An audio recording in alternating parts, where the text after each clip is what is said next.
Thank you so much for coming and attending our first ever Zoom opening at Hammerfriar. We had over 300 people sign up for this Zoom showing, and it's going to be a lot of fun. We're excited. It's more people than we can actually fit in our gallery, so this will do well. And I hope you all brought your own beverages, are comfortable. We're going to look at about the history of posters, where they came from, how they survived, what makes them valuable, how to bring them into our homes.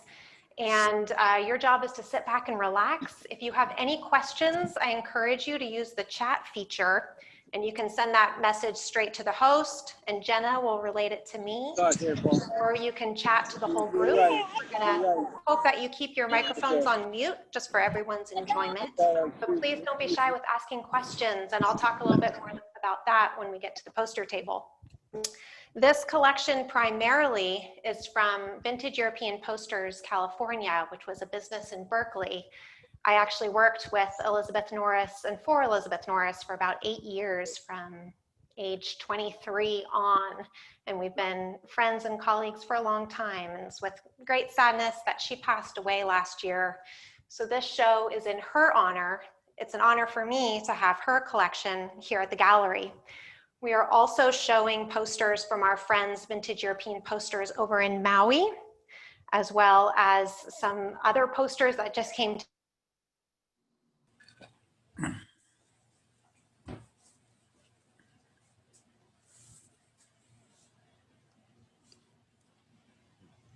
We can't hear you.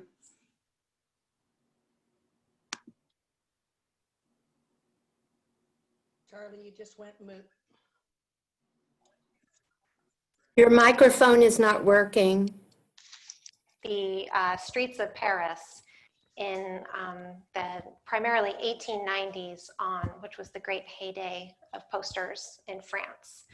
His characters were known as his charettes, these beautiful, luminous ladies, often floating in space, bringing the public everyday products and experiences that the advertiser, in this case, Sas Airlines, the lamp oil manufacturer, bringing those products to life on the streets to encourage people to buy them and to enjoy the beauty of stone lithography on the streets of Paris. So with no more further ado, we're going to come over to the poster table.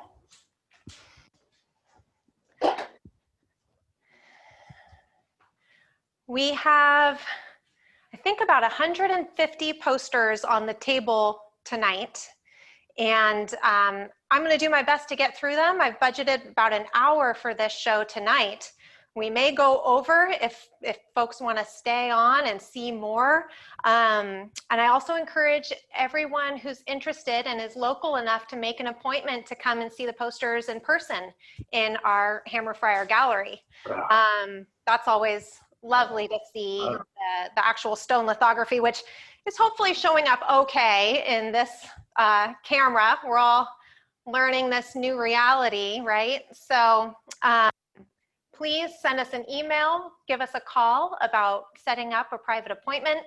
If you got our email based on another list, mailing list, the old Vintage European Posters, Berkeley web email list, I won't be emailing that list regularly, so please let us know if you'd like to join our Hammerfriar list. All right, let's begin. Couple points of whatever we're doing here, the kind of the procedure of it. If you see a poster you like, please send a little chat message to the host or to everyone, and I will roll it aside. Here's a poster that I've already rolled aside. So you say, oh, I would like to take another look at that. Just let us know. That way I can pull it off for another look at the end of the show before it gets buried under, 100 other posters. Makes my job a little easier and allows you some time to really consider the piece at the end. Please don't be shy. Ask us questions. I don't claim to have anywhere near the knowledge Elizabeth had, but if you have a question, we'll find out and we'll get back to you. This is also a piece by Jules Charest, again, the father of the poster. The early posters were like block lettering, very primitive printing, one color. Charest developed the translucent inks that could be layered using slabs of limestone. So this is for the van. There is the windmill in the background. More text for the particular performance could be added to this poster. And this would have been hung on the walls and the street corners of Paris. Here's another beautiful early poster. And this is typical of the early poster, a lot of detail. People were on foot. They were taking evening strolls, studying the posters that had recently been hung. I'm going to start with some older posters, then we're really going to get into a mix of many different genres. This is for a gas and petrol for a motor. They're using stone lithography, and I'll explain that a little bit more too. These are from the 1870s. So these are actually the oldest posters I've ever seen. They are printed in a manner called typoxylographics. This is very early printing method before we really get into the stone lithography. They're hand painted. You got some blue and some red there. They're for a German carnival, the Wissembourg Carnival. So these would be hung to let the public know that the carnival was coming to town and the characters that they would see. Beautiful, luminous. This was how companies would let the public know about new innovations. This is a lamp on a bicycle, so you can light your way. This has a tax stamp here. This poster was actually hung and taken down by a collector. So the French especially in Paris, it was a phenomenon when posters began to be hung on the streets. They weren't worth any money at the time. Now they're more and more valuable as time goes on because of their rarity. But the public was enchanted with all the colors, especially once Charest started doing his beautiful floating woman and beautiful colors. The public recognized them as something beautiful. So they actually peeled them down off of walls after they had been hung. They bribed print houses for extra copies if they could. A word got added to the dictionary, officiomanie, poster mania. People were like wild for these. And thanks to those early collectors, some have survived today. So that was Paris, that was France. Same with the Italians though.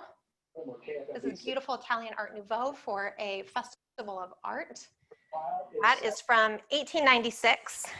Is making getting around San Diego. And again, just let me know which ones are of interest. I won't go into the pricing until after all of the, I've shown all the posters, just for simplicity. I'm gonna roll this one aside, and then at the end of the show tonight, I'll go through and we can spend more time with each one. Cycles Griffin, big deal for the ladies.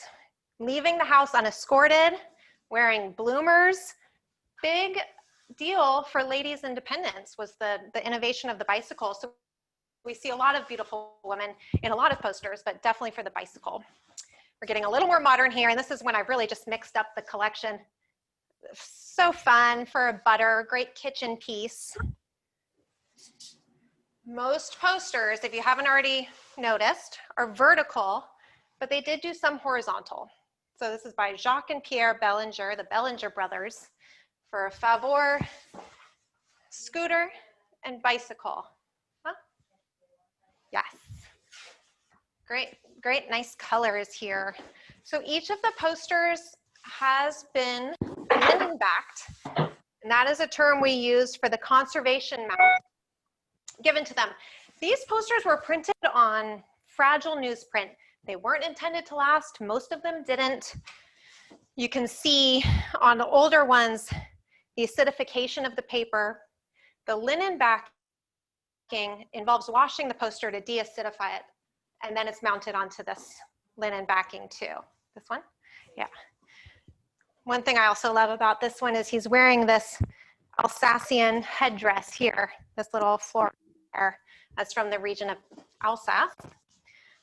Also, as a disclaimer, I will not be pronouncing French in front of more than 100 people at a time. I studied Spanish, por favor. So, to preserve my dignity, I will stick to my poster French. All right. Super fun luggage tags on these great suitcases for the French rail. Now, this artist, Cappiello, we'll see more of his work. You've probably seen images of his work before. He started working in the early 1900s. You wouldn't know it because he's so modern in his style. For example, let's see, this piece, the Cycles Griffin, this was done turn of the century, around 1900. This was done in 1907. So Cappiello came on the scene, completely revolutionized what the poster looked like. Early posters have a lot of detail. Check out this poster. There's a whole story going on here. It's the guys on the bike with really strong pneumatic tires. This is pre-Michelin Man, but they're made out of tires. They've been pierced with all these arrows from these Native Americans on horseback. The French had this fascination with the Wild West and Annie Oakley and Buffalo Bill, so they brought some of those characters to life in their posters. Anyway, this has a whole story to it. People were on foot, they'd study the poster. Enter the bicycle and early auto. Just had a second to catch your eye. So he did big, bold images, bright central figure, dark background. He's credited with really understanding posters as we know them today.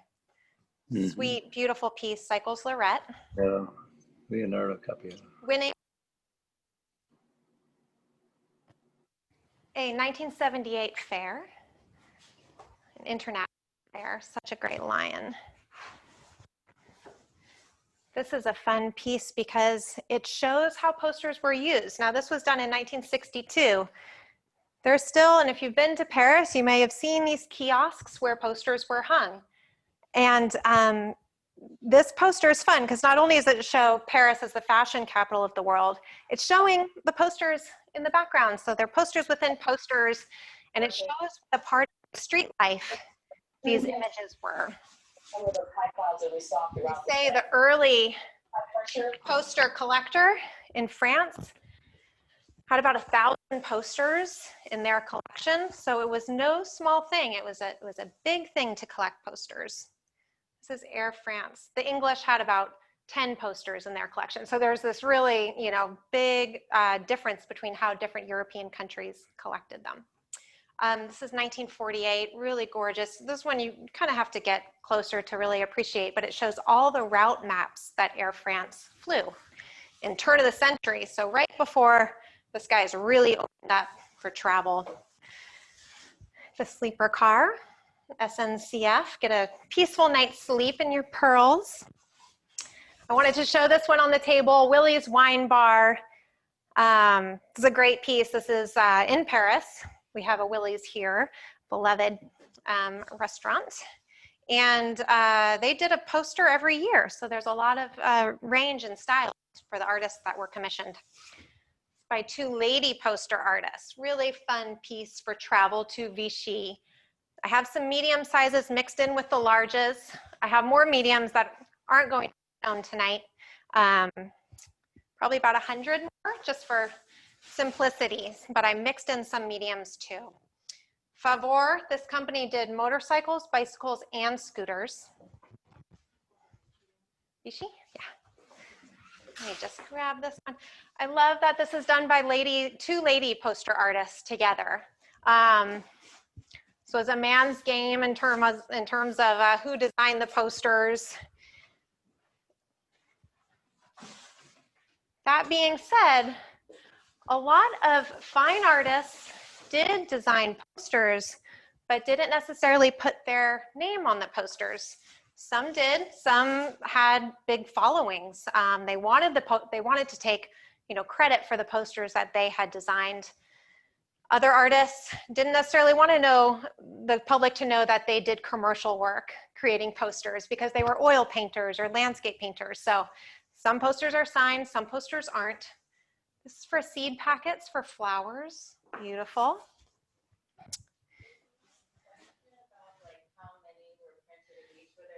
Yeah, really great question. So let me just start with the definition of a poster. Posters were printed for advertising reasons, not to be sold, and they were designed within the same time period in which they were printed. So if somebody designed a poster in the turn of the century and then some company used it in the 1950s to promote their car or whatever, that wouldn't really be considered an original poster. These were created for advertising for the same time period in which they were designed. Because of that, because they weren't created for sale or necessarily for collectability, they didn't keep track of print runs. They etched their slabs of limestone, did the day's print. It was an industry. This was the only form of mass communication of the day. They would then grind down the stone for the next day's print run of whatever the next client was that came to them with an advertising budget, and create a new stone, grind down that stone and essentially breaking the mold to create the next day's advertisement. Back in the early days, anywhere from 500 to a couple thousand would have been printed, maybe more. It depends on the marketplace. A piece like this could have a large distribution. So the balsam company could have printed a lot of them that could be used in different markets. Other ones are for a certain festival that's happening in this geographical location. That would have been a smaller print run. That's with stone lithography. As we get into offset lithography, we're talking up to tens of thousands of posters. We have an idea of how many survive today. We don't have an idea of how many exactly were created at the time of initial printing. This is a great piece. This is by Jalen. He was actually Cappiello's, he came after Cappiello by the same print house, Burghausen, known for his whimsy, his bright, beautiful colors, arguably sometimes more sophisticated in some of his palettes than Cappiello, but they really worked in a similar fashion. Cappiello, again, an Italian man being the granddaddy of this all. Jalen came after him, hired by the same print house, and he is a really good name as well for the posters.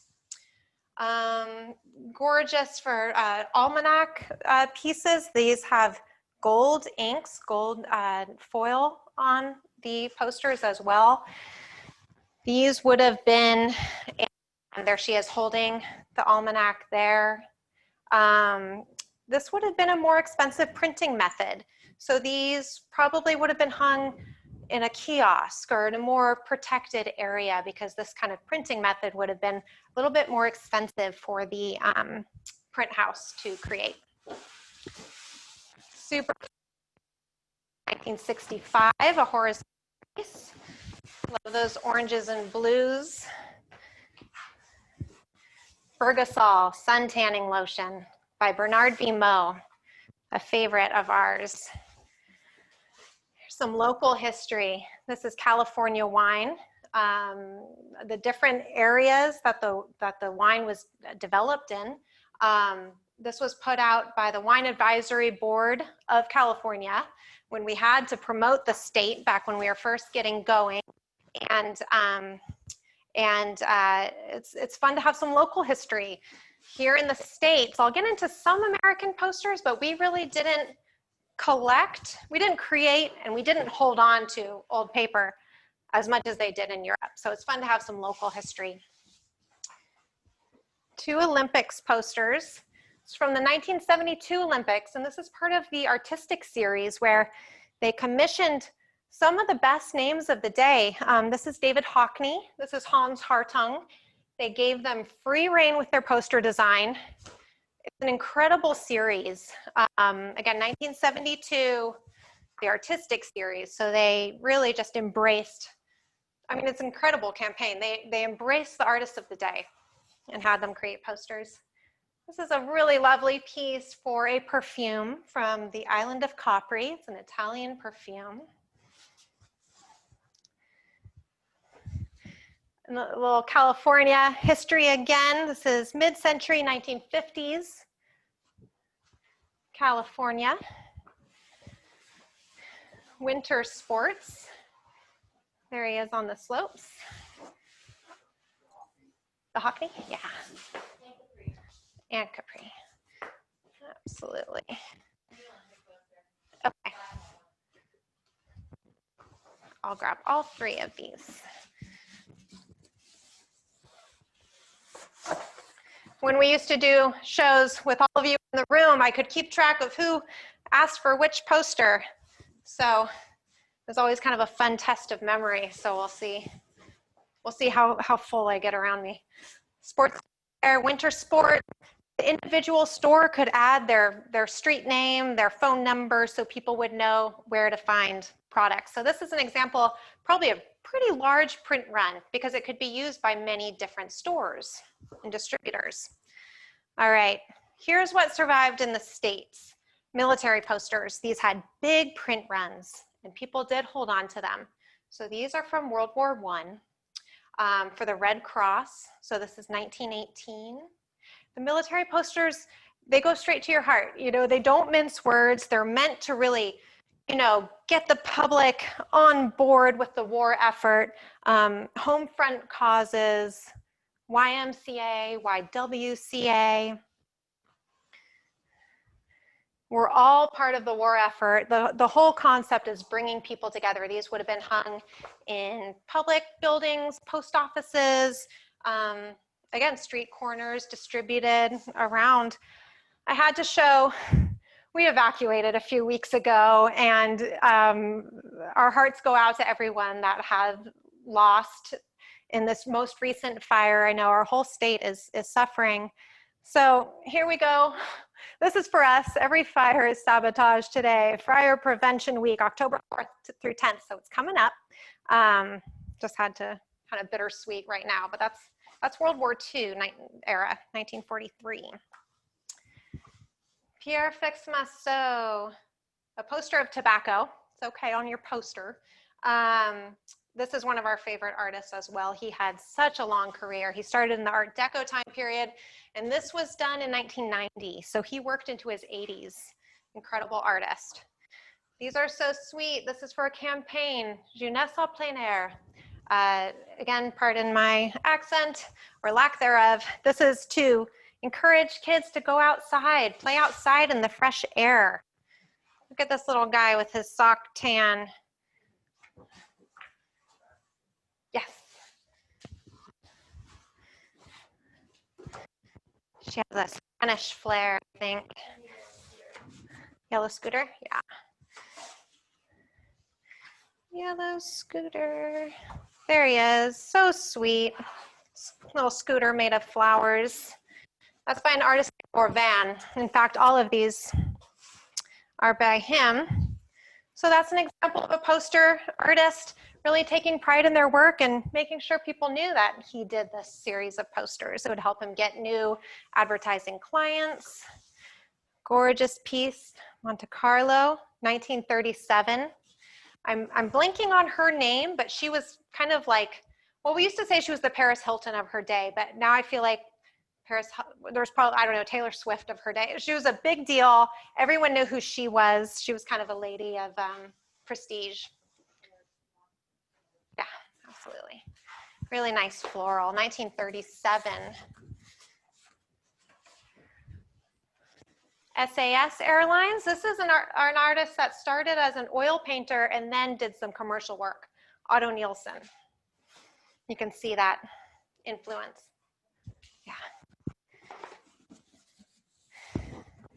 I have actually a few more by that artist that also depict animals because he loved depicting animals. There's one of a moose, I think it's on the table, and another animal too that I can show whoever's interested in this piece. Frederique, she was a contortionist. This is classic deco, right? The palette, that bright central figure to catch your eye. I love how the artist used even his signature to kind of mimic the layout of her body there. Ballet shoes.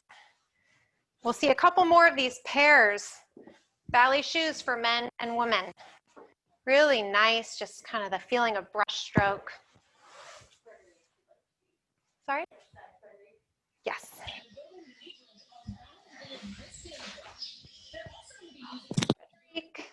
Super fun. So that's 1927.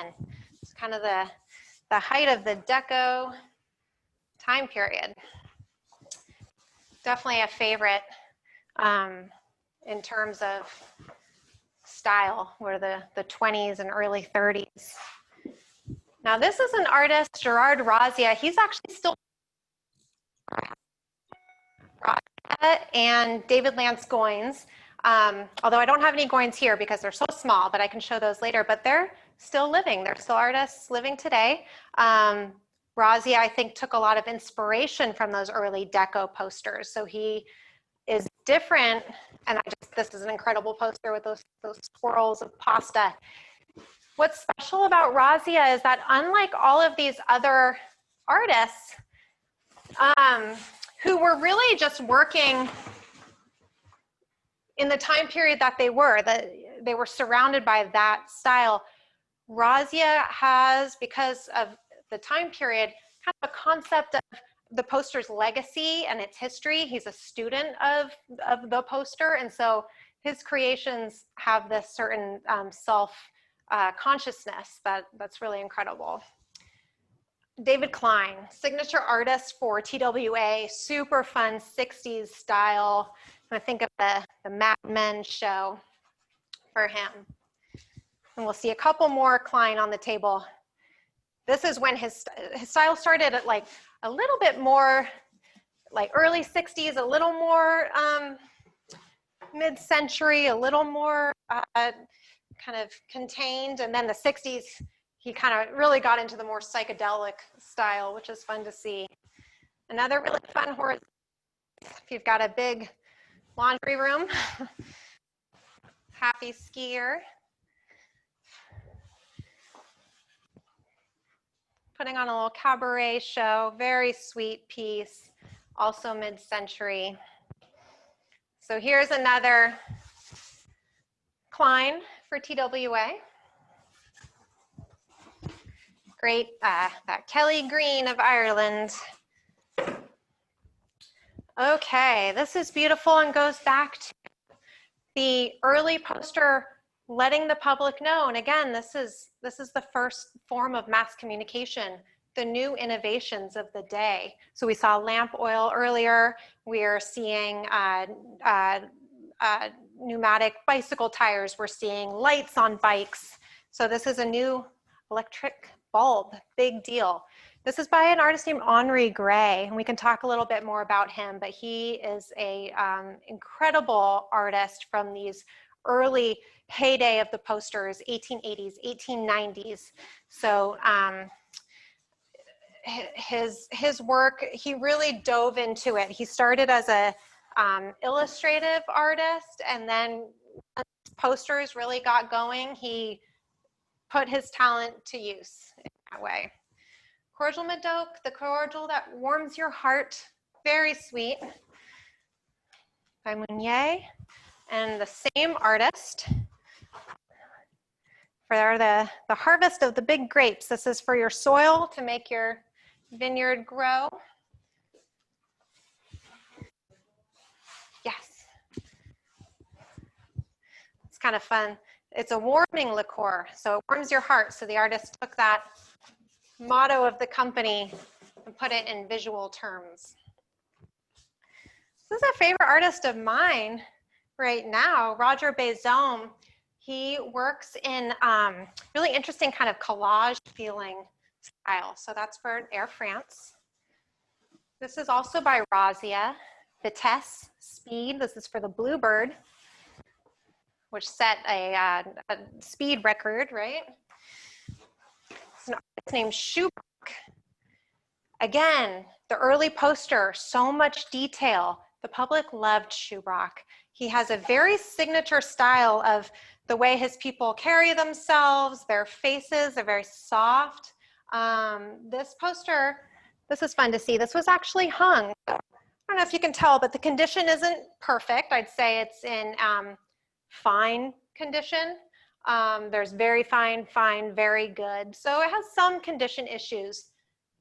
It's also a very fragile piece of paper that was hung on the street. So it's amazing that's even here. This is a tax stamp that showed that the company paid the display tax to the city in order to use public space to hang their advertising poster. So when they did so, the poster was given a rubber stamp or a paper stamp. Also a stock image for men's fashion. The clothing store could add their information to the bottom panel there. Just a great example of modern graphic design. Straight to the point, less is more. It's harder to design something with less, you know, really effectively. This is a fun one too. I use this in the email for a reason. I just love this poster. It's for mineral, in this case, gout, rheumatism, the ladies. Their patients to go visit these springs, which sounds great. Sounds very healing. There's a little label here that says 5, so 5 hours from Paris. That label was stuck down after the poster was printed. Underneath it, I think it says 6, because the train got a little faster. So they wanted to advertise that, and they didn't want to do a whole nother poster campaign, so they put a little sticker on it. J.B. Louvet by an artist named Miche. Another favorite, the tire's grip. He can climb everything, even a ladder. Great colors on this piece. Miche is known for his sense of humor. He does simple deco images, but they always have some sort of whimsical, you know, fancy to them. This is a more somber note, but very inspiring. This is after World War I, French. This is the character Marianne, who is like the French Lady Liberty. She's looking over her books after the war for reconstruction. So, you know, France was ravaged, World War I. This was done in 1920. So Marianne, kind of the significant leader of the spirit of the populace. She's looking over her books, pensions, the chemin de fer, the railroad, the colonies, where France needs to spend their money. Sorry? RVC? RPC? RBC. If you could give me a, thank you. A little too efficient for me.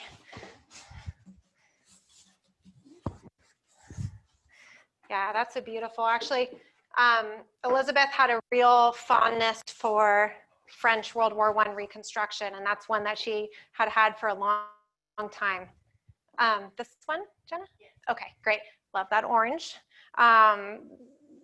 Incredible. Here's the waiter saying, oh, this is the best. I found it for you, for your table. This is a Belgian poster, but again, kind of a Spanish feel here. Spa Orangina. I think it's an effervescent beverage. Beautiful colors. Engrais d'Albi, again, for your vineyard. It was very common for the, you know, Joe Schmo to have their backyard vineyard, and they needed sulfur and other fertilizers to make their crops grow. So here they are harvesting. It was a very common household item. We have a number of exhibition posters for different artists. This is a lovely piece by Chagall, and that was done in 1967. Absolutely. Exhibition posters are a really nice way for us to get to handle the work of fine artists, but in a poster form, which is maybe a little bit more accessible than, you know, an original Chagall painting. Liberty Loan, Adolf Treidler is the artist. Have you bought your bond? So home front causes, you know, everyone was part of the war effort. Did you buy war bonds? Did you buy war stamps for the ladies with your pocket money? It was really everyone's in this together. Air France, España, beautiful, quiet architectural composition. The SNCF is the French Rail, 1964. Really cool graphic style. What's fun about the posters, regardless of the time period, is that they're really reflecting the style, the artistic consciousness of the public. So you know, you have the fine arts, you have household design, you have time period, you have the posters presenting. You see an evolution of artistic style reflected in all these different time period, or all these different mediums. Here's, sorry? Oh, you called her? Yes, absolutely. Here she is looking out. She's got that Alsatian head. Again, visit Alsace. Beautiful, beautiful piece. These would have been hung in kiosks in a rail station to let people know where to travel. And this is really just advertising the train itself. And it's to raise funds for the rail system. This is an homage to Ben Shahn by Alexander Calder. Incredible piece.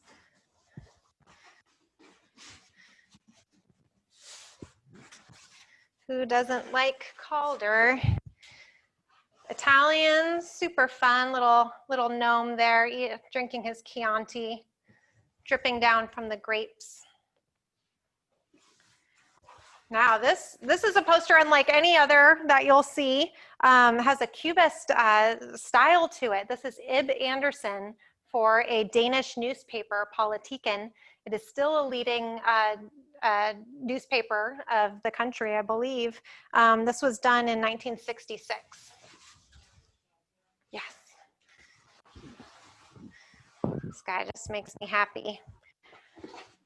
And that's what posters are designed to do. And the Ib Andersen, yeah.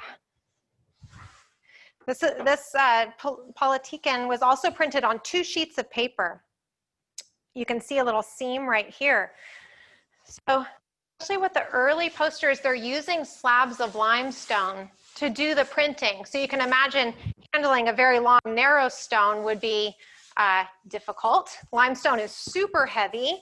For that to kind of, you know, ease their production, different countries standardize their sheet sizes. So this is the standard French sheet size, this Cognac Jacques. It's just over 5 feet tall. So that's considered a full sheet. This is considered a half sheet French poster. I realize this is for Spain, but it was actually printed in Paris. The Italians and Swiss sheet sizes were a little different. They're about 50 inches tall. Anyway, the Politiken is printed on 2 sheets that were hung one under the other. It would make the printing a little bit easier. It would make the hanging a little bit easier. These are 2 by the same artist, Renee Ravo. Very fun. You can tell he has kind of a classic little character that he's used on his posters. This is Rene Gru. He did a lot of work for Bally shoes. This is for an Italian raincoat, so it's impermeable. So they're being protected from the rain. You can really see that 1960s color palette there. Mid-century, cobalt blue, the Philips Genie. Impermeable? Yes. I love this little signature he uses. When the Museum of the Poster opened in Paris, they began with an exhibition of Rene Gru's work. So he's a good name too. Philips Genie, beautiful cobalt blue. And I say cobalt blue because these early posters, they're actually using heavy metals in their inks. And that is what accounts for some of those super vivid colors that have withstood all this time. They're using cobalt, they're using cadmium, they're using some lead. So it's like old carpets have those really bright colors. Obviously they stopped using those heavy metals for various reasons, but that's what we're seeing with those really early posters and why they're so vibrant. Kind of skipped over the Scotty dog, but so sweet, right? These two little guys for their Scotch whiskey.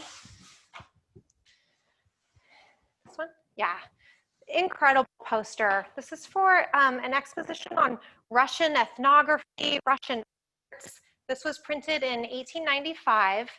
Some of the most beautiful posters we get to see are for different international exhibitions, world fairs. This was really where we saw the beauty of poster art come to life. This is an artist named Tamano. We're going to see a little bit more, at least one more of his work. He was actually a Portuguese artist who came to France, like many artists did all over Europe, because Paris was where it was happening. If you were a graphic artist and you wanted to work in your trade, you came to Paris. Cappiello was Italian. He came to France. That's where they could get work. That's where their artwork would be appreciated. So Tamano, known for, I think he started as a character illustrator as well. So beautiful faces, whimsy, drama, especially in this piece. This one is wonderful in person. And again, a lot of detail because the public was on foot. They'd really study the piece. Hopefully somebody has this little dog at home. I just love this. Scotch whiskey.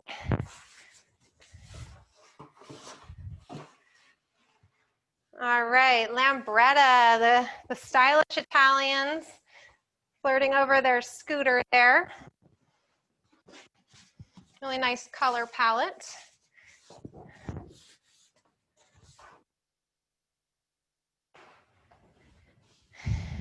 Rita biscuits, these are waffle biscuits. So there he is. This is a really cool poster. It's for like a cleaning product to make your pots shine. So it's a metal polish. I think that, yeah. Okay, this is, we're getting into a few oversized posters. So if you can't guess, this is also by Cappiello. Signature, bright central figure. She is, you know, holding up her beautiful champagne coupe, and it's abundant, it's falling over, and she is just classic Cappiello, this beautiful lady suspended in space. This was the first design that Cappiello drew when he moved back to his home country of Italy. So it's one of his finest pieces. Now this is also a 2-sheet poster. You can see a seam in the middle, and this is the Italian sheet size. This is the French full sheet. This is the Italian 2-sheet poster. So again, they're carving 2 different stones, layering the image. You know, the poster hanger would have to hang 2 sheets of paper up on the side of the building there. And what else was I going to say about Cappiello? I'm blanking, but it will come to me. Yeah. Oh, hello. He was one of the few artists that actually worked on the stone himself. And I'm also going to grab this. This is a really a favorite one of mine. This was, I think, a Swiss piece. Sorry, Rita? Yeah. Yeah, Cappiello actually drew on the poster on the limestone himself. So a lot of artists designed their posters and created what's called a maquette, which is like a rough draft, the design of their poster, and then they handed it over to the craftsman or the tradesman that would actually do the drawing on the limestone. Cappiello took such pride in his work. He didn't trust anyone else to do it, so he'd be there, even though he was the artist, he'd be there on the stone, you know, with that grease crayon drawing out what the poster image was going to be. And bear in mind that they're working in the mirror effect. So basically he's just doing everything backwards in order to be printed head on. Sorry?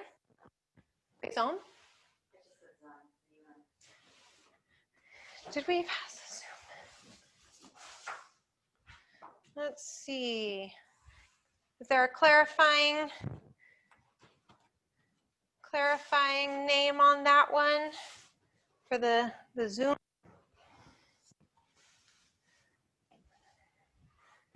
Was it the Pear? Because I think that has a zoom on it. I'll go a little slowly in case there's one that is going to get covered over. Always happy to flip back. Honestly, I'll probably be going back once we get to the end of the pile too at a quicker clip. They always look different when you go the opposite direction. These two gentlemen, they're Spanish brothers. They were magicians. They said they had the most tricks in the world, the most illusions in the world. They traveled all over Europe doing these magic shows. Part of their shtick was pretending that they were from Japan or from China, the exotic Orient, and that kind of authenticated their mystical secrets and powers. So even though they were Spanish, they didn't talk on stage. They really adopted this whole persona. So that's why they're wearing these, sometimes they're wearing kimonos, sometimes they're dressed more Chinese. I'm not sure the public really had a clear distinction between the two. Here is early in their career, so they're showing their actual faces. Later on, they adopt that persona more and more, start wearing makeup and everything. Bitter Campari, incredible lighting here. Also a tax stamp there, Hohenstein, pouring the Campari into the glasses there. I just think the lighting on this piece is incredible. And Campari is always a sought after subject matter. Art Nouveau, there's the distinguished lady dreaming about where she's gonna get away to. Just beautiful printing in this piece here, and that's the Art Nouveau style. Lots of curls and illustrative effects. Obviously, we all know Alphonse Mucha. There's this real love of the decorative aspects. Amara Blanqui, sophisticated lady enjoying her aperitif or a little beverage. Cycles, she's dreaming of her bicycle. And that's very Art Nouveau, right? With those tendrils of hair, beautiful piece. Diamond cycles. So here's the modern lady. Again, this really opened up pathways for women to ride around on their bicycles. She has red rinsed hair, which isn't uncommon for the poster ladies of these early posters, because that was what the modern ladies were doing. They're rinsing their hair red. I'd never seen this poster until about a year ago, and I just think it's adorable. You have a little dog there with his purse on the bottom, the giraffe at the top there, so it's for a freezer. So fun. 2-sheet poster as well. And that is from the 60s.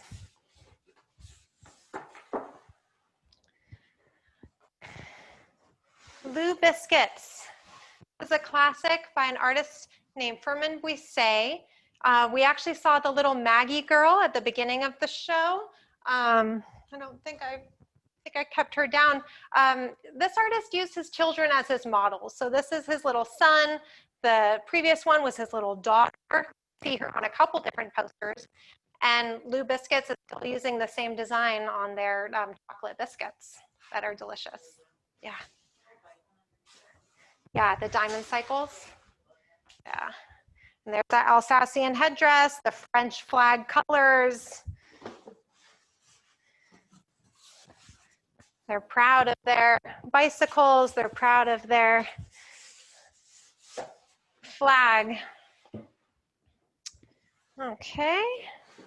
This is an oversized poster as well. Really cool to see the registration marks there. or the color palette, they'd use a different slab of stone for each color laid down. So it is a very labor-intensive process, especially when we see, you know, secondary colors like greens and purples. Those would be two different stones layered on each other, or the artist would be hand mixing those colors. In this case, well, there's this many colors that are going onto this poster. They would start with their lighter colors to be more translucent. Those colors could then be layered with other colors to create the secondary colors and the shading effects. This is a really beautiful poster for showing off that stone lithography on the edging here, especially and the glass, the way it's, I don't know if you can tell well enough on the video, but very subtle color distinctions. There's even a little here in the stem of the glass. Very happy to have this on the table. This is a rare Cappiello. This is 1929. It is supposed to be a self-portrait of the artist there. It's for a new innovation, quick drying enamel paint. So he's painting the stairways as she's descending. That's how good the paint is. And then it's fun because the image is there on the paint can again. So really, really nice contrasting colors. And again, that was 1929.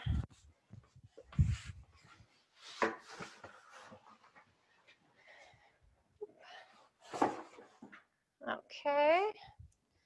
All right, American Airlines, New York, getting a little more modern here. I have two of these posters, so two people can have it. Plombier, those mineral water springs again. Sure. So that would have gone in the train station again. That was where destinations would be advertised, so where you could whisk away from the city, from the urban chaos, go to one of these beautiful places. Then came along speedy travel. So for the more earlier than this is 1957, but later after the destination posters, we got into train travel that was comfortable in and of itself. So, you know, you saw the sleeper train earlier. This is showing how quick it goes. I'm not sure why the artist didn't, you know, obviously we're doing the tortoise and the hare, but we're into a little hedgehog or porcupine guy instead. I just think it's adorable. And that's 57, yeah.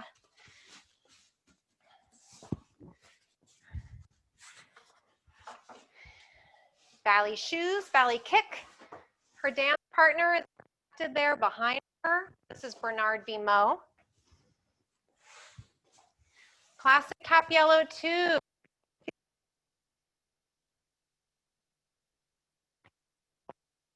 Raised tail, symbol of good luck.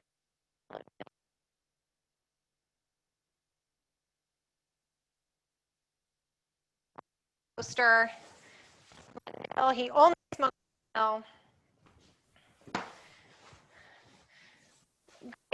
deco style here, showing that vantage point, looking down on the pianist.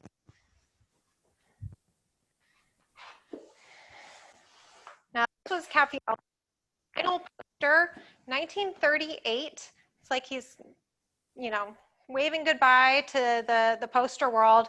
The earliest poster of his I have on the table is 1906. So this is 1938. So long-ranging career, who's said to have done about 1,000 posters in his career. So Renee drew classic reds and blacks for him. So that's for stockings. The Swiss posters now have a few of them together here. Different sheet size, like the Italians, about 50 inches tall, and just fun. It's a Swiss mid-century is super fun. This is for a waterproof Band-Aid. What's that? Yes.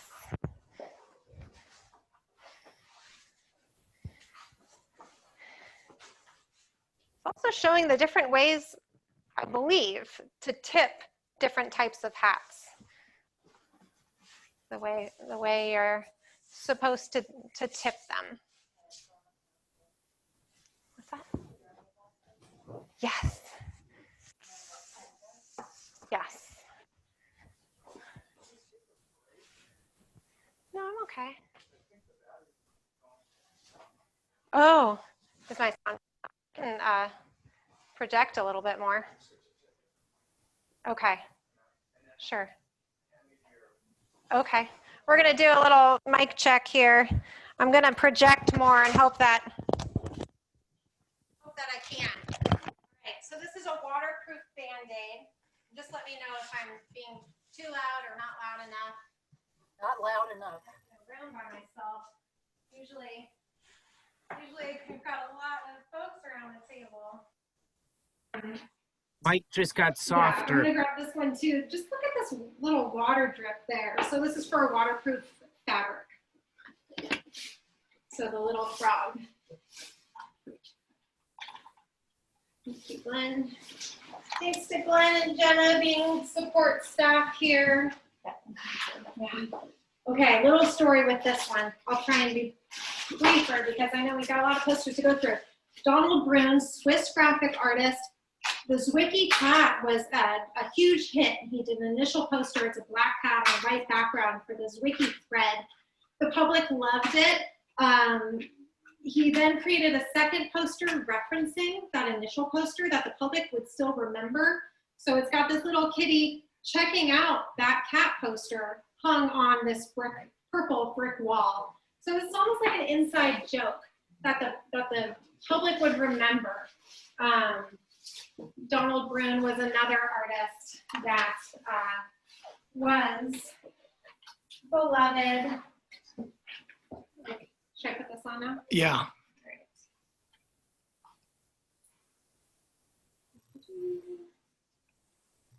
Okay. We saw Tamano earlier. Here he is again. Again, he was a Portuguese artist. This is a little breath mint that they still make in France. In fact, little visual aid, I got a little tin of it. So this was done in 1890. They're still packaging this little mint in the same way.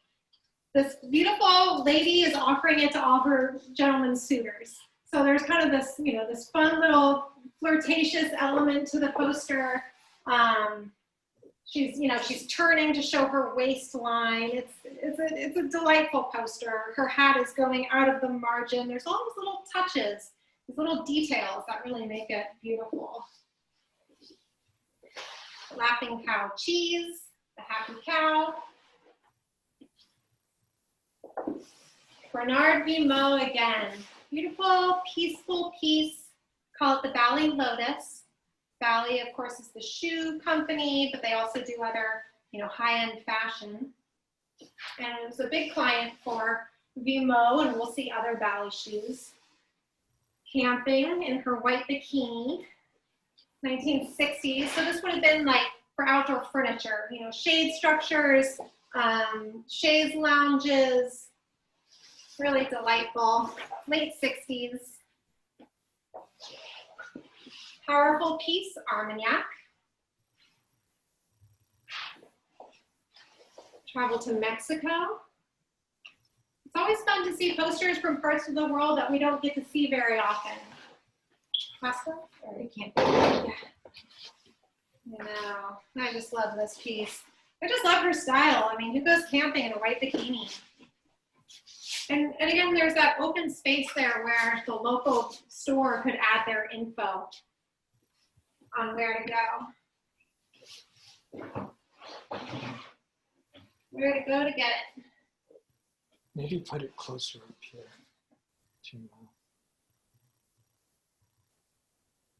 Closer to your mouth. How's that? Is that better? Sound check.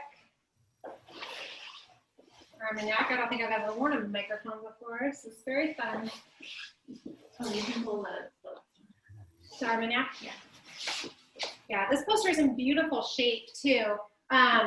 This will be better in person too. I'm not sure if it's showing up, but there's this really lovely indigo It's just this little subtle touch within the black to give the lion figure a little bit more, you know, pop.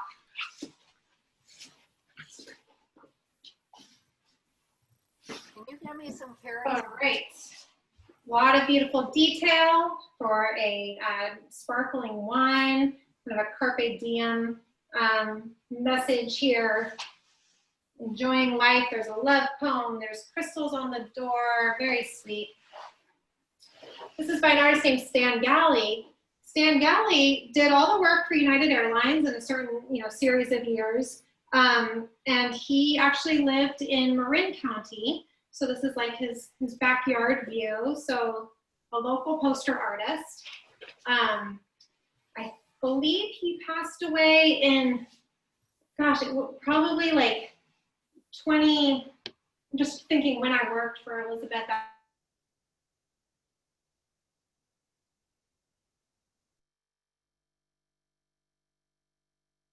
He said, I think you handle some of my father's artwork. Would you like to come over? He just passed away. Would you like to come over and see, you know, what he had kicking around? We said, yes, we'd love to. Very sorry to hear about Mr. Galley's passing. We got to look at his studio where he worked and got posters from the estate that we had never even seen before. So, you know, you have to kind of wonder where all these, you know, what's the story? If paper could talk, you know, where have these been? What have they seen? It's rare to have such a direct line to the provenance there. Yeah, this has beautiful detail you'll love in person. This is offset lithography, a little bit later than the stone lithography. It allows the printing to be very precise, very crisp. Larger print runs, different countries adopted it at different times, a little bit easier than the stone lithography, and exquisitely detailed printing. I just love this. So fun, kind of like a feeling of a barbershop trio. Renee Ravo again with his black and red and white. The happy little Eskimo Chinzano served cold. Modern furniture. This would look great in a modern style living room. Ameublement furniture. Again, more information could be added. This poster actually utilizes white ink. Usually white is just left as negative space. This artist chose to actually create a white ink that would be layered over. So this is really incredible printing where this white circle goes. Again, those little touches that really make a huge difference. Fertilizer for your crops. This is back guano. Really beautiful colors, incredible detail on those grapes there. A classic, modeled after a picture of Grace Kelly. You can see her likeness there behind the flute. In the picture that it was modeled after, she's wearing sunglasses, and the artist was to have a very hard time getting her eyes because he had nothing to work off of because she's wearing these big shades. But he got it. You can see her silhouette there behind. A classic piece. I also have this in a small sheet size that's about like 24 inches tall. Again, most posters were only printed in one sheet size. Especially with the stone lithography, they'd have to etch whole different slabs of stone to get that same image. It's not like you could just, you know, downsize the pixels on your screen. So you don't see it very often, but you do sometimes see it. That's why, yeah, this is a cool piece. I'd never seen this before. I really love it. This is 1948, this beautiful scene of restaurant dining, Africola. There's this beautiful continent there.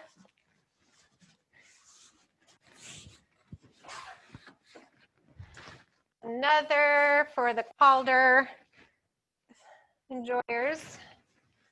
And this is the Museum of Toulouse-Lautrec, and I'm sure you're all familiar with that name. He was definitely a great of early design. He did do some posters. It wasn't all he did. We know him for his social commentary, his depictions of Montmartre scenes. Anyway, I love that Calder has this appreciation for Toulouse-Lautrec, Ben Shahn, you know, these incredible artists in their own right. American President lines to Japan. Art Deco furniture. So good, another nice one for the living room, really showing that style. 2 for the French rail. So this is showing, it has an illusion of speed. You'll get there quickly, but also you can relax, enjoy your paper. That's by Bernard B Moe. And this is just gorgeous. The Côte d'Azur. So it's the sleeper train. Wake up in the land of your dreams. Here's this glowing image that you can take this you know, stylish, speedy train to. And that was done in 1937 too, which is a cool time period for the posters. We honestly, we don't see a lot during the early 30s and the 30s in general. The world was very tumultuous, not a lot survived. After, you know, the high deco era, the next grouping of more posters that we see are from more the mid-century. So it's fun to see later 30s.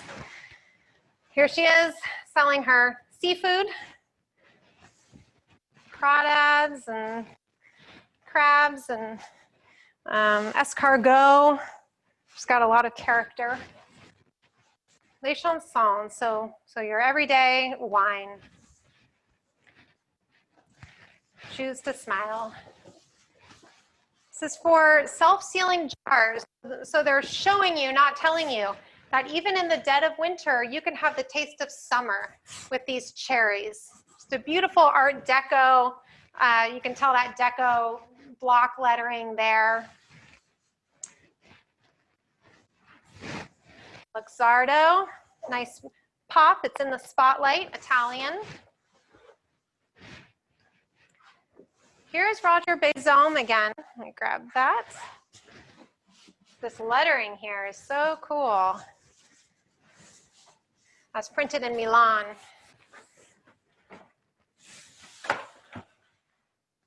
Okay, here's Roger Baizome again. So again, he does a lot of really cool feeling of collage artwork, and this is for ballet shoes. So another pair, so for the ladies, for the men. And with a nice frame on here, which we do framing. We love working with posters that really hold in that white negative space. I think these, especially as a pair, would look really stunning. Okay, so this is 1906. Everything else we've seen from that time period looks incredibly different, right? This is early Caffiello, classic green devil. He's, you know, he's jumping out of this dark background. He's whimsical, he's a little bit naughty. The French had this love and appreciation for mythology. So we call him the Green Devil. He wasn't necessarily like the devil, evil. It was this kind of trickster character. And you see that character show up a lot on the posters, actually. So, you know, for liqueur, for, you know, absinthe, for aperitifs, for cigarettes, just really anything. It's like the Mephistopheles character. So there he is. He's, you know, opening up his bottle there. There's another little kind of trickster character here. This is for an opera, and this is 1901. So these are 5 years apart. Grysolitas opera piece there. I think the woman is pining for her husband off at sea. Italian food map for the Carpano company. They were Italian food distributors. Actually, Bel Paese was the company. What's that? Let me just grab a quick. This is non-alcoholic. We are unofficially sponsored by Lagunitas. This is actually just water, but this is a good non-alcoholic drink.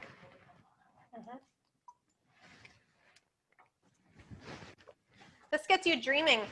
We're allowed to travel again. Where to go in Italy, what foods to eat. They show all the specialty foods of the different regions. So if we can't go, we might as well look at posters. Portugal, join the sun in Portugal. You see that a lot on Portuguese posters. It was like a warm coast, like get out of your muggy city, come enjoy the sunshine. Another World War I for the kind of home front. Americans All, this is by Howard Chandler Christie, one of his Christie girls. This character shows up a lot on his posters. All these names are different ethnicities. So he's naming all these kind of classic, you know, Dubois, Smith, O'Brien, a long Greek name I won't try in pressure, but Levy, just Gonzalez. So he's saying you're all on the honor roll. You're all Americans. This is, you know, everyone together. So that's very heartwarming. Again, that feeling of speed, great 70s palette for the French rail again. So bring some sunshine into your washing. This is for a washing machine. Super sweet. Bally shoes, again by Bernard B Moe. We have it for the ladies, for the gentlemen. These make incredible pair, as well as on their own. So Bernard B Moe, one of the really nice things about him is his people were all different colors. Sometimes they're blue, sometimes they're orange, but they're darker skinned. They're a whole range, and he just played with his palette. He depicted a range of people, really incredible with his simple shapes that are very evocative. Yeah. Yeah, these are incredible. And what? Yes. Yeah, so B Moe did ballet shoes. He did travel posters. Actually, I think I have a great book on him. If you visit the gallery, I can show you. Perrier water, Bergasol sun tanning lotion. We saw that earlier. These probably go together, but I'm going to have to put this one in there. Okay, here's the smaller sheet size Tattinger champagne. It's kind of fun to see the big and small. That one you'd need a wall in mind probably. This one would be a little bit easier to just fit anywhere. I have two of these too, the Cordial Medoc. Really beautiful condition. Soufre Gray. So here's another fertilizer from the Bordeaux region, 4-year wine, 1933. Léon Dupont, another really good name there. Gerard Rosia, again, working in that kind of deco inspiration for the Bohème run. He did a lot with classic car shows and runs. Louis Vuitton was a very big client of his, or is. Hawaii, United Airlines, little hula girl. Yeah.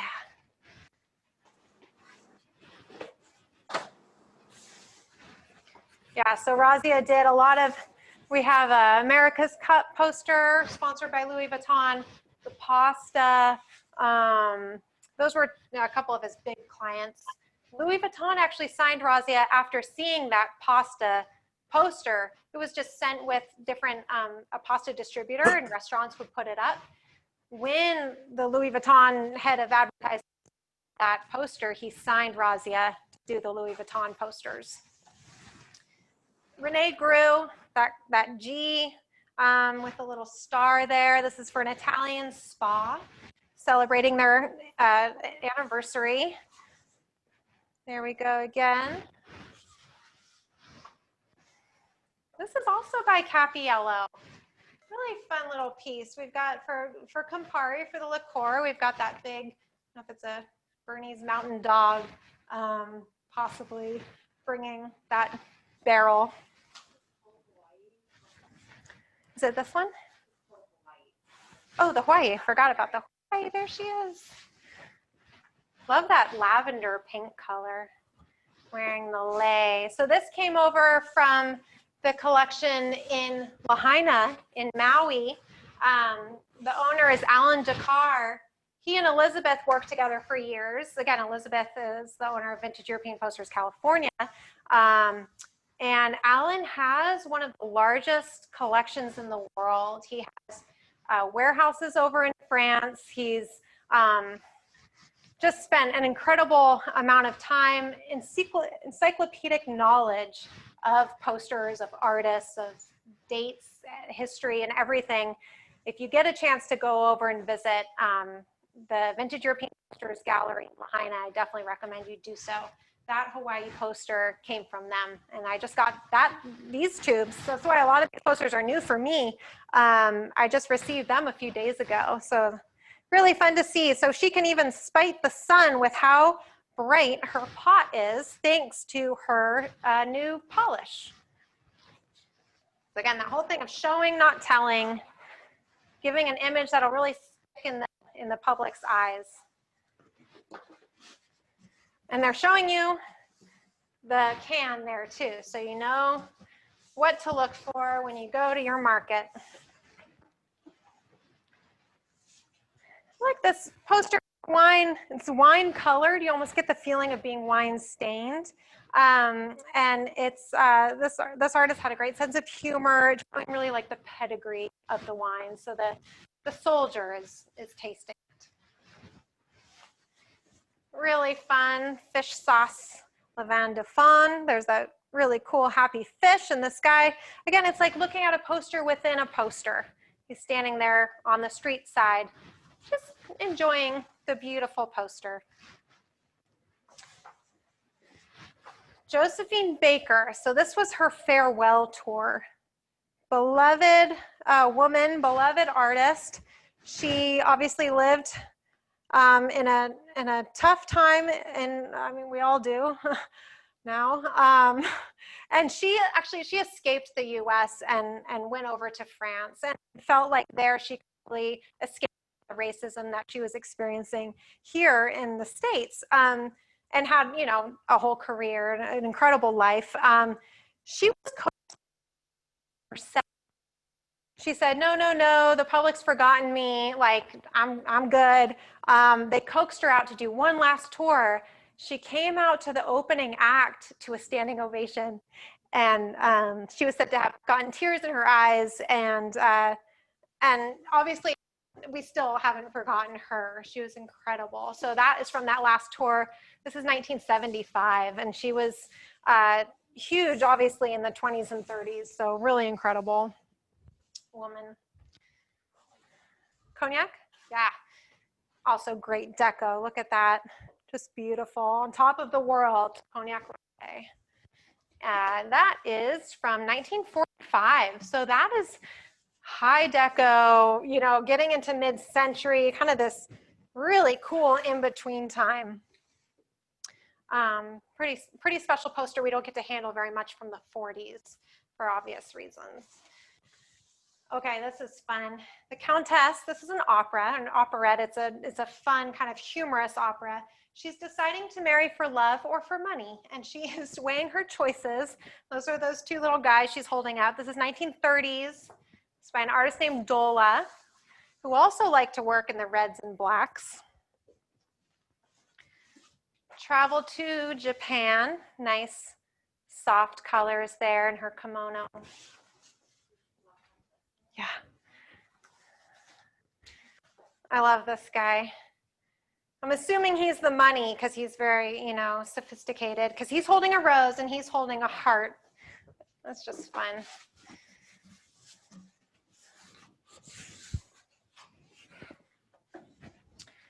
Japan.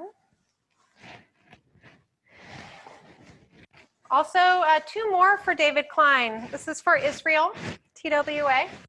Yep. And I'll just show these side by side, and then I'll pull this one for Spain, for TWA by David Klein.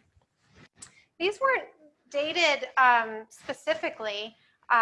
They were done in the 60s. So I'd say I think David Klein worked for TWA between like 1960 and 1967, maybe. I'm somewhat making up those numbers, so if anyone knows, let me know. From that mid-60s time period, he was the signature artist for TWA. Metal polish. The world could use some shine. There she is, polishing the world. This is Italian, super fun. Yeah, I just love this poster. Very cool retro style. That's from 1949 from Milan, or printed in Milan. Okay, here we have the sleeper car. These are by an artist named Savignac. See if I can show them side by side. He's also beloved for humor, whimsy, really fun, more modern poster artist. That is definitely a collectible name. So I should have said this at the beginning, but posters accrue value or based on value for different reasons.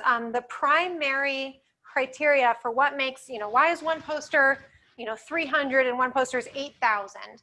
The primary criteria for that is rarity. So how many survived from that initial print run? Posters become more and more valuable over time because there's less in circulation. There's less that are found that are in good shape. The other factors that affect it are subject matter. Certain subjects are more highly collected and therefore more rare. And artists, Savignac, good name to collect. Good, they buy. If you choose to buy posters, buy what you love. They're all about the colors, whimsy, the historical significance, art style significance. The other factors to look at in terms of appreciation, in terms of investment, are names, posters that are done by certain artists, and then of course condition, like any other antique. Is it faded? Is it folded? And that's why there's an official grading system, and all that I can go into specifically for the posters. So in this case, this beautiful Anise poster, Spanish, is in very fine condition, unfaded, unfolded, no paper loss. So that's what's considered A, or very fine condition. This piece, a little bit older. This is from turn of the century, or actually more like 1895. This poster, I'd say, is in fine condition. It was folded where paper.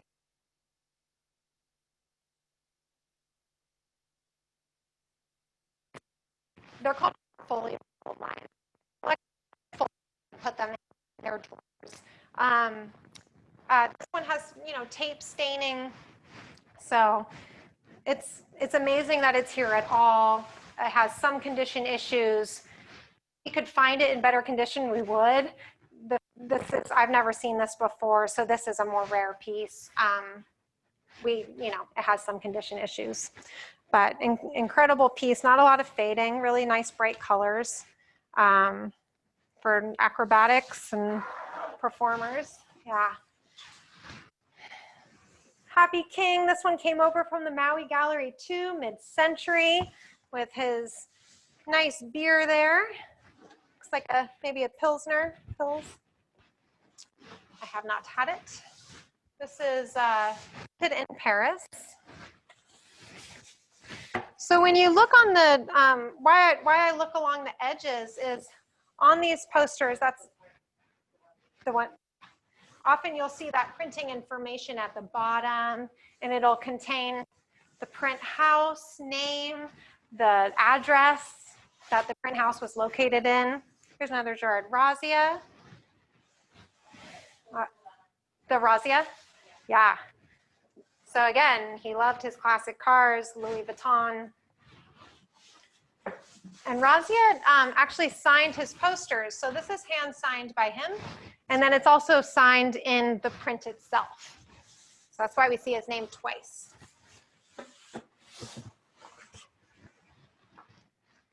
All right. These Chanel posters are very cool. This is Andy Warhol. He did them in 4 different colors. in 2 different sheet sizes. So this is a full sheet size, and then it was done in the quarter sheet size too, which is a quarter large as this one. He was commissioned by the Chanel company to do the advertising. He created this image that was printed in 4 different, variations. But then Andy Warhol passed away, and I think it was like the same year that it was going to be released as a poster campaign. So, out of respect, and it would be kind of bad form, the Chanel company held the posters back for some time, or held the design back. When they were printed, they had a very distinct agreement with the Warhol estate that they would only be used for advertising and then destroyed after use. Not all of them were, so somebody snuck some out. But that's kind of the story of the provenance on those Chanels.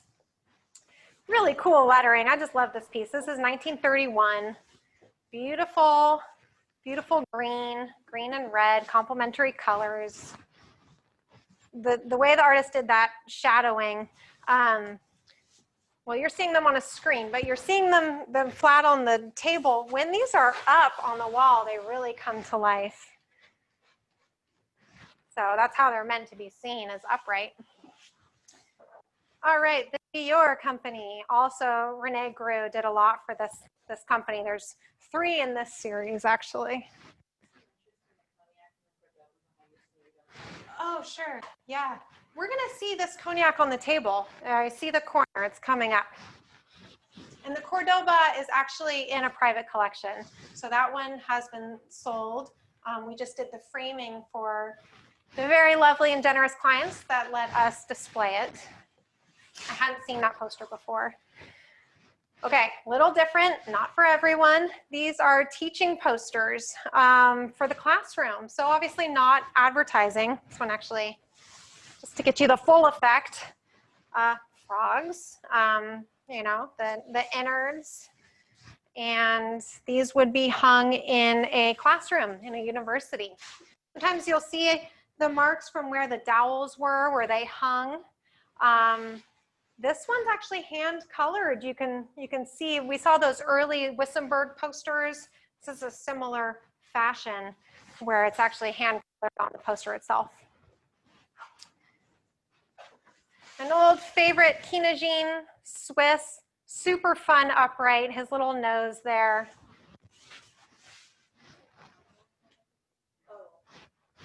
Is it for this one, the Cognac Jacques? Yeah. Okay, I will pull it. How are you gonna get really cold refrigerators? You're gonna get them from an Eskimo. Super fun mid-century French. Yeah, which the Kinagine, yeah.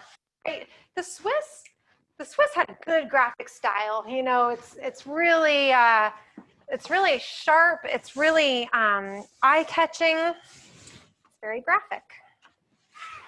So that is a wonderful example of the Swiss style. The Swiss are just efficient, Good at everything. Freud, yeah. I know. I just love her eyes. Very sweet. With her sleigh. And that is circa 1960. So when I say circa, it's 5 years, give or take. And we're looking at, the subject matter, the style, the printing method used, sometimes the artist to kind of pinpoint when these posters that weren't dated, again, ephemeral advertising, when they were printed. Pierre Fix-Masseau, incredible artist. This is 1975. Again, he had one of the longest spanning careers, maybe the longest spanning career of any poster artist. He started working in the Deco time period into the 80s and 90s. To stay relevant as graphic design changed during all those decades, it's pretty incredible, pretty big feat. We all know who this is. Marilyn Monroe, Rock Hudson, a classic. All right, so somebody asked for this Cognac Jacques, and I will pull it off the table. This is a pretty cool poster, and Alan Dakar in Lahaina in Maui actually went to the estate of the family that had this cognac company and asked numerous times, I think he had to really them to let him take on their family's posters. This company, Cognac, had three different cognacs, or two different great brands that were doing well on the market. They decided to release a third, a whole run of posters to advertise it, realized it was taking business away from those first two brands that were doing fine before Cognac came on, so they pulled Cognac from the shelves. So this was left over because it was never actually used. They did a whole print run and then decided not to release the Cognac. A roll of those survived in pretty good shape. It's getting harder to find now. It's a popular poster. You can guess why. This is actually going in my living room. But it's now actually getting harder and harder to find it. What's that? Yeah. Okay, Star Wars, obviously. Italian release, I think. No. Forces, where was this printed? Sorry, everyone. Yeah, it's in French. I'm trying to see where it was printed. They did this poster a few times with different languages for different markets. So I've handled it in Italian before as well. The Moussant, I have one of these from Alan and one in the collection. I'm very happy to have a couple. Again, this was Capiello's final poster. Relsky's Vodka, the Star Wars. Yeah. Glenn and I did an incredible framing job on an early Italian release of a Star Wars poster and delivered it to Pixar. Hope that's not too much information for anybody. Client privileges in Oakland and Emeryville for the Pixar offices, and it was a knockout. We'll try and get that picture. Posters are fun to frame because they lend themselves to really whimsical designs. You can do a really straight, black, white cube frame if you want to keep it really simple and modern, more contemporary. Obviously, we really love to get into it too. This frame was, I think, created for this poster with these peacock leaves. We have a lot of fun designing. It's a chance to kind of bring it into your home in a unique way. Hi Deco, this is an artist named Cassandra. Really good name for this Deco time period. This is a classic Dupont. He did a whole series of these with a gentle little guy in different positions. This was done in 1932. And a happy gentleman who's had a couple sips already, I think, Prunell, offering you a beverage. And finally, a quinquina, an aperitif.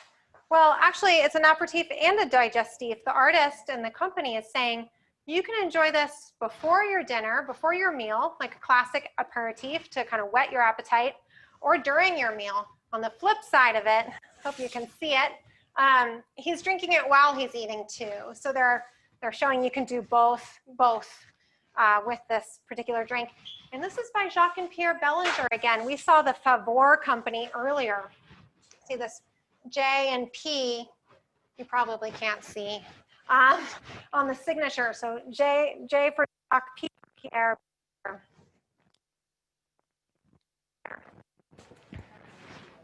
Yeah. Okay. So I think what we're gonna do, okay, so just to let everyone know again, we're available for private appointments in Hammerfriar Gallery as well. So, and I'm pulling this one too. Oh, was it the Dubonnet actually, yeah? Okay. So what we're gonna do right now, obviously I don't know which of you lovely people pulled different ones, but Jenna's been taking some notes. And what we're gonna do in terms of of purchasing, should you choose to purchase a poster, is the right of first refusal will go to the person that expressed interest first. So those of you who asked me to pull different posters will have the chance to really, take a look at each one. We're a small team here. We have record of all of that. What I'm going to do right now is I will lay them down one by one. A couple of them, I'll have to get back to you on price. That came from the Maui Gallery. I didn't quite get all the information down in my own head. And possibly some of those were my posters too, not to blame the Maui. I think it was my own bookkeeping. But we're going to lay each one down, and I'm going to tell you a little bit more about the poster, give you a chance to look at them. And then for more information on them, you can either do a private chat directly to us right now saying, yes, I would like that poster. That's the first option. The second option is please hold that poster. I will be in, hopefully coming in tomorrow or next week, and you can see the piece in person. We're happy to ship posters to be viewed on approval as well. We're figuring out how this whole virtual world works, but the most important thing is that you get the poster that you really love. So we're flexible to make that happen in a way that works for all of us. Yeah. Yeah. Oh yeah, because I've definitely gone over an hour. Sorry.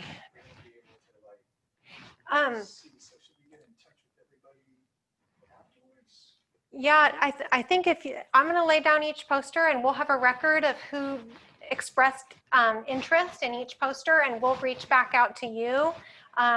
Please do not hesitate to reach into us, whether it's by a call right now after the call or by email. And you can start that process right now. Again, I'll personally be laying each one down, but Glenn and Jenna are here on the phone lines ready to talk and follow up with people. And if you have to leave, we'll have record of you. I realize it's getting later than I anticipated. Please shoot us an email or give us a call, and we'll have a record of kind of the procedure of who expressed interest on the poster. Okay, and if you have any questions, please just let us know.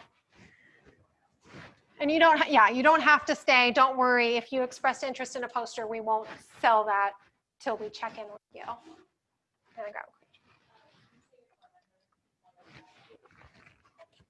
Yeah, our phone number here. I feel like I'm on the tele lines. 707-473-9600. Or you can send an email to info@hammerfriar.com. Also, if you'd like to join our mailing list, shoot us an email and let us know that. If you're not already on it, we're going to have the posters in the gallery for later in this format for at least the next 6 to 8 weeks. And after that, and we actually have more posters than just what you saw tonight, especially in the smaller format. Those will be available by appointment as well. Okay. So in these posters, there's a range of price anywhere from like a few hundred to a few thousand. So this deco poster, 1931, is $670. It's in very fine condition, 1931.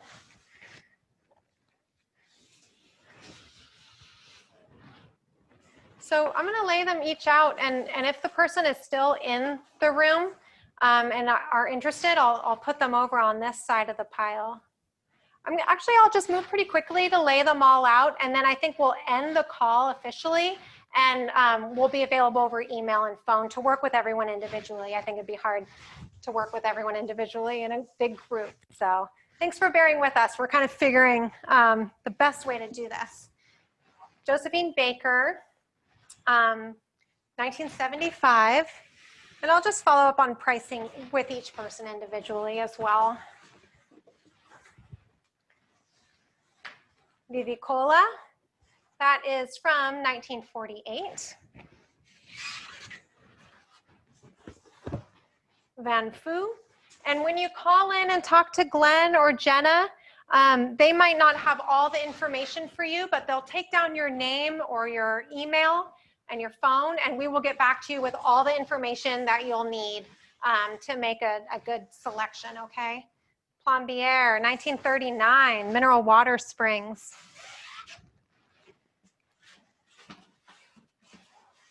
Danish newspaper, very, very cool Cubist style. This is by an artist named Ib Anderson. And some of the information that we'll be sharing with you when you're considering a poster is size, condition, artist, cost, value, and any more information that we know about the poster that we weren't able to get into. Like I have, you know, a more comprehensive biography on Tamagno that I can send the person interested in this poster. Exhibition on Russian ethnography and culture. Calder, incredible. That is from 1960. And that is in very fine condition. Most of these actually are what's in fine or very fine condition. That's the kind of collection that we've tried to build with both vintage European posters, galleries. Here we have Marianne, the Royal Bank of Canada, France, again, 1920. Subscribe to support the effort. Plombier, mineral water springs, that nice flowing water there, effervescent. And Henri Lemonnier, cordial Medoc, Deco.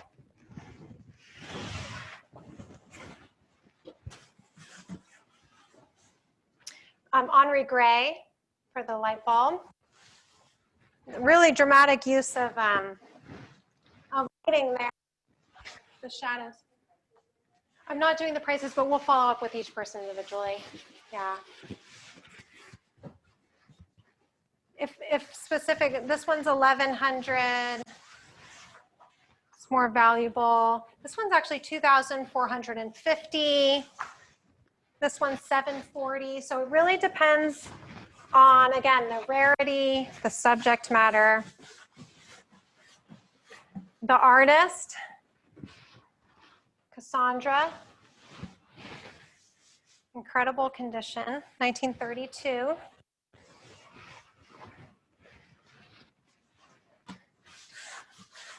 Cognac Jacques, this was done in the actually earlier than that. I think this was done 1907. What's that? The Chagall.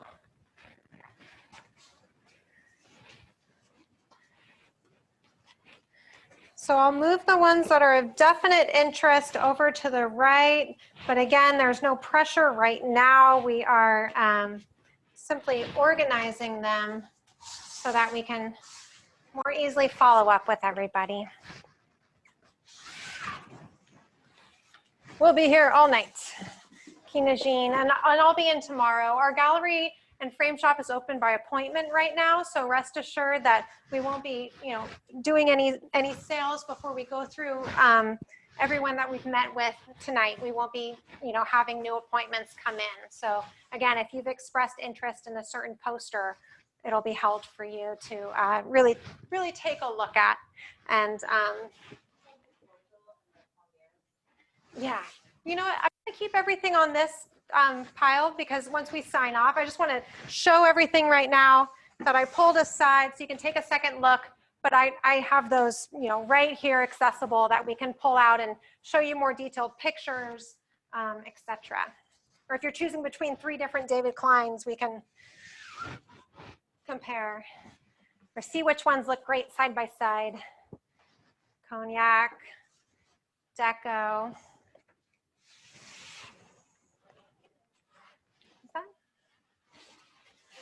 Yeah, I'm not putting any of these back on the table that are of interest. Once I unroll each poster, I'm going to sign off here, and then I'll be able to speak with people individually as well. Calder, And we'll do as much as we can tonight, but we'll also do it again tomorrow. So I realize you're probably ready for dinner. SNCF, 1964. Visit Alsace. So I studied anthropology in school and got really interested in culture and antiques. So when I first saw the posters through Elizabeth, I was just completely taken aback. All the stories, the art history therein, and it's just such a joy to have them in the gallery. We sell and show mostly local contemporary artists at Hammerfriar Gallery, but I always retain a real love for posters. I have posters throughout my house. There's good posters from every time period. So it's really fun to kind of indulge, what's the best of Art Nouveau? What is the Deco era all about? What's mid-century? And depending on where you live and what your home is like. We are open Tuesday through Friday, 10 to 6, and Saturday, 11 to 5. Those were our, regular hours before COVID hit. We're now in this COVID era where we're really trying to see folks by appointment in the gallery, but we are available Tuesday through Saturday. For showing the poster collection, I'll be meeting with small groups of people or individually. We have a small space here, so I'll need to limit, 4 to 5 people at once in the gallery, if that. A couple different couples could view it at the same time. More than happy to meet with you individually. We subscribe to all the safety procedures. I realize I'm not wearing a mask, but we have a partition here, so keep Jenna safe. Scandinavia. So yes, please let us know if you'd like to come visit. We are here Tuesday through Saturday. I can also show whoever this piece more by Otto Nielsen that I can show you. Monte Carlo, gorgeous florals. And our happy little guy playing outside in the fresh air after the smoke has cleared. So this was an exhibition showing tobacco posters. So it was a whole collection. And Fix Masso did the poster advertising that poster show. Affiche is poster in French. That's why the term affichomanie, poster mania, was created around the turn of the century because people were so crazy for collecting posters. It was like a mania. People would bribe print houses for extra copies. Definitely in France, but also Italians collected. A lot of older Italian posters didn't survive because of World War II. They were burned with old books and everything like that. Anyway, so a big phenomenon all throughout Europe, but especially France. And that's how we have them today. These are from 1972 Olympics. Here's the little Maggie girl. So let's see, what else did I not cover? The linen backing, again, it involves washing the poster to deacidify the old paper. It's a general cleaning of the paper. Then we really recommend for display conservation framing, and that involves UV filtering acrylic to protect the inks from any fading. Acrylic is lighter on the wall. It doesn't shatter like glass, and especially when we're talking about big pieces, definitely want to go with acrylic. And again, we do all that framing here. So if you haven't met us before, we have a frame shop and a gallery here in Healdsburg. Banner image for the show, Italian metal polish, 1897.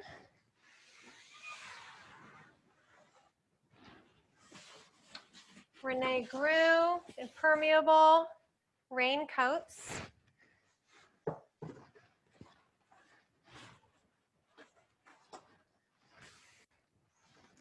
Here we have the Big Lou Biscuits by Firmin Buisset, and that is circa 1900. This poster, I know I'm not doing the prices on everything for just simplicity, but this poster is 1,450, which, considering its age and is a really good price. There'll be a whole range, and again, anywhere from like a few hundred to a few thousand, and that's a factor of the rarity of the piece. Cappiello, Moussant. Again, that blank background with the bright central figure, and he started really with the black background and then into these other palettes too. We have a beautiful book on Cappiello here at the gallery that I'd love to show if anyone can visit. J.B. Louvet, super happy piece, climbing his ladder there.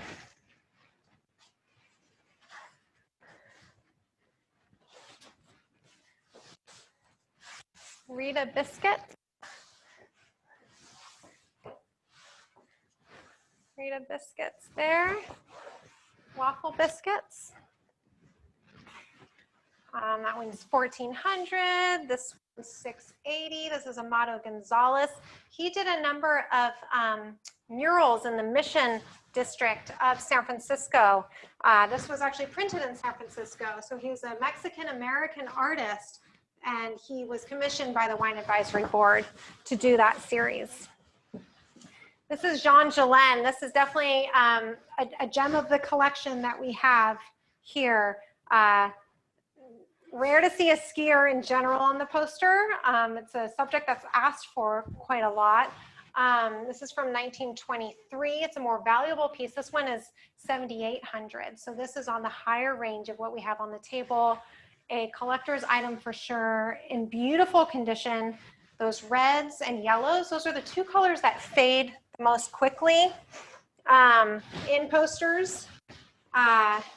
They're incredibly vibrant, so this poster was never used, never hung. He's so proud of his craftsmanship. Again, the Favor company did motorcycles, bicycles, and scooters. So Jacques and Pierre, de la Belle Mécanique, they're beautifully made.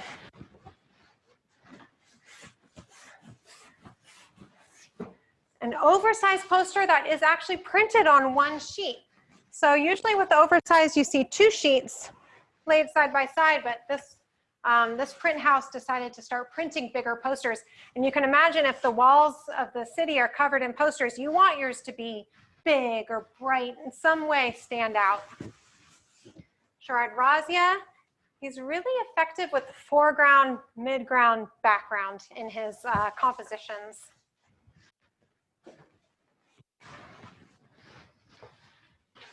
So most posters were vertical.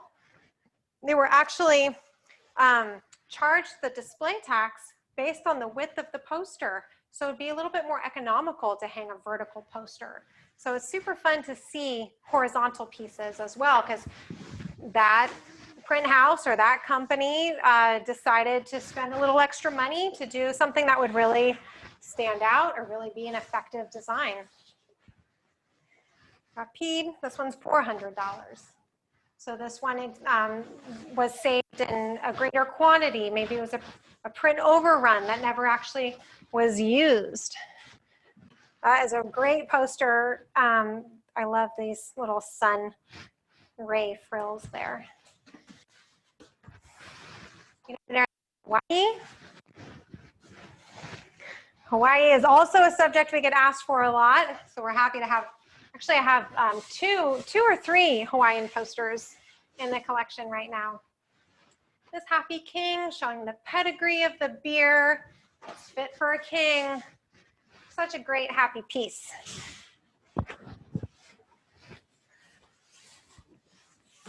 Armagnac wrist. Such a nice, dramatic image. Really striking. Okay, I pulled out the 3 Swiss posters. So Zwicky Thread, again, that's by Donald Brune.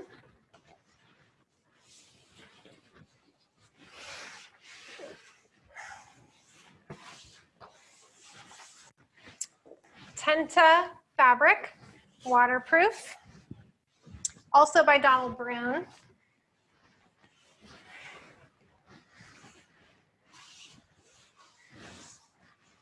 And the dermoplastic, so it's a Band-Aid that's also waterproof.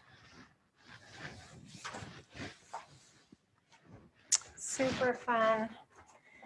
All right, we've got a few smaller ones here. So we've got the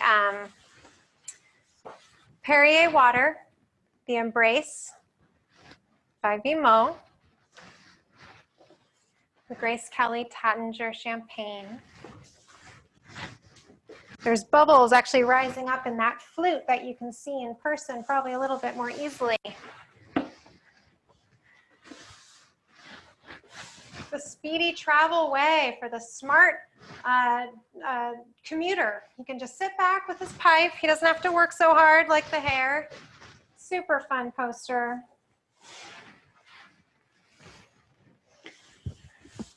Oh yeah, this metal polish. I think this is printed in Zurich. So this is a metal polish for your pots and pans. Wearing it like a hat there. Really fun one for a kitchen, a dining room. Black and white Scotch whiskey. You would have to get a bottle of that whiskey to display with this poster. Super fun.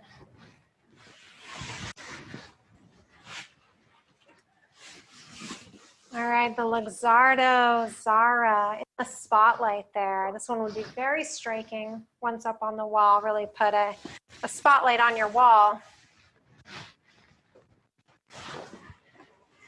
Bohem Run by Rosia. Sponsored by Louis Vuitton.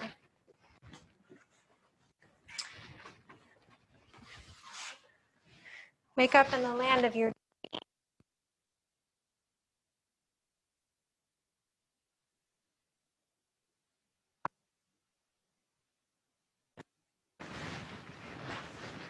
This one is Rosia 800, 1986 was when this one was printed.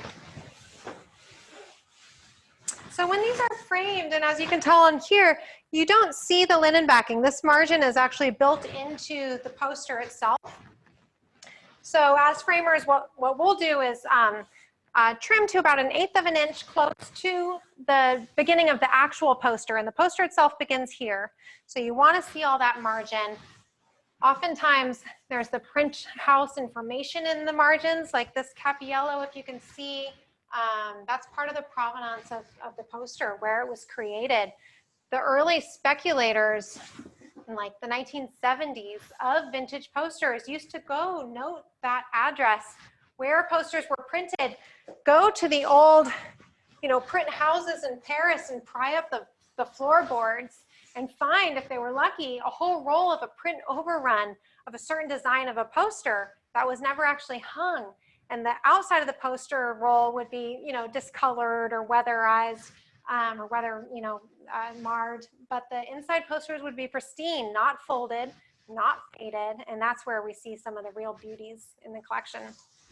So Italian food map of Italy, the Bel Paese company, Cappiello Contratto. These two are really considered, the Cappiello, his two girls. These are beautiful pieces.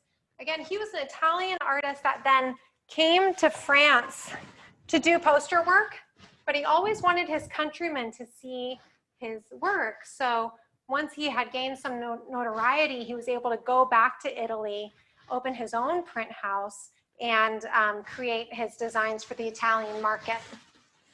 So he worked in both countries. United Airlines, this was designed in our backyard. There's a little trout here, or some little salmon, I'm not sure. Fish jumping there, and the rhododendrons, and of course the beautiful deer.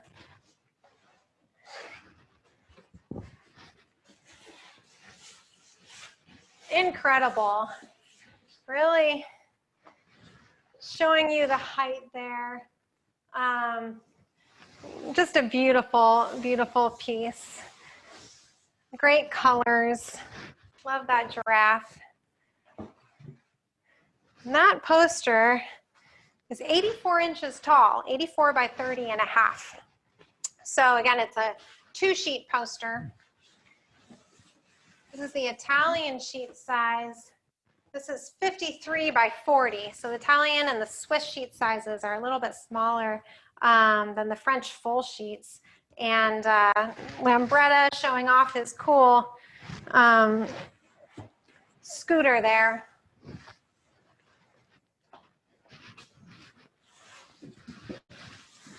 Here are our ballet duo by B Moe. So ballet femme and ballet homme.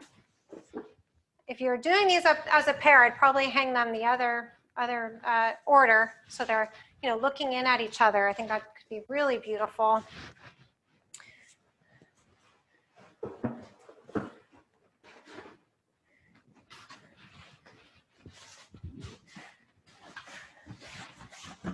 Our camping lady. Super happy colors. Horizontal piece. 1967 when this one was printed. I will have to look up the price on this one.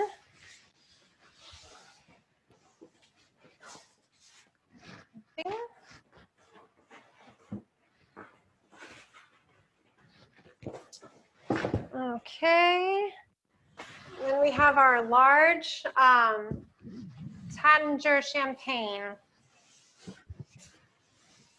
So the nice shading in the skirt of her dress is beautiful. This is 1989. This one's 1200.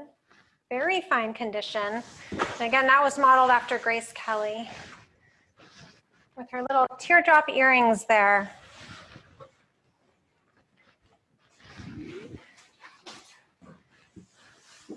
$1929, the Nitrolian. So we know from posters that this kind of quick drying enamel paint was created in the late 20s. I think I handled a poster that was from 1927 for the same product. So this is a big innovation of the day, and they're showing you how it can be used so effectively. And again, the little image is there on the can as well.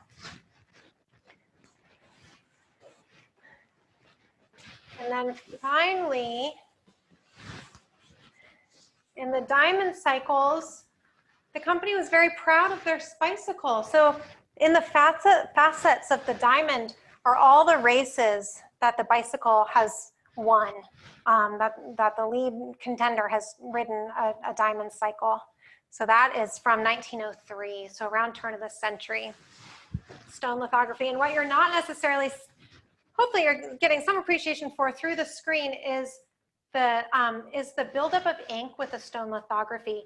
They use slabs of limestone because limestone is porous. It's more easily ground down for the next day's print run. They would use grease crayon to draw on the stone and then layer an ink, a water-based ink that would be repelled by the grease crayon, but eat away the acid in the ink. They eat away at the stone anywhere it wasn't repelled by that water. So what you get is this nice kind of crayon-like porous texture of the inks laid down on the paper. So thank you so much, everyone, for coming. Super lovely to have you all here virtually. I hope our audio and visual worked well, and that's really lovely. I'm so glad. And thank you for enjoying the collection. We will be available for any questions, emails, calls, and we'll do our best to get back in touch with everyone as soon as we possibly can. So thank you. I'm going to sign off. And it was lovely to see you all. Thank you so much. Bye-bye.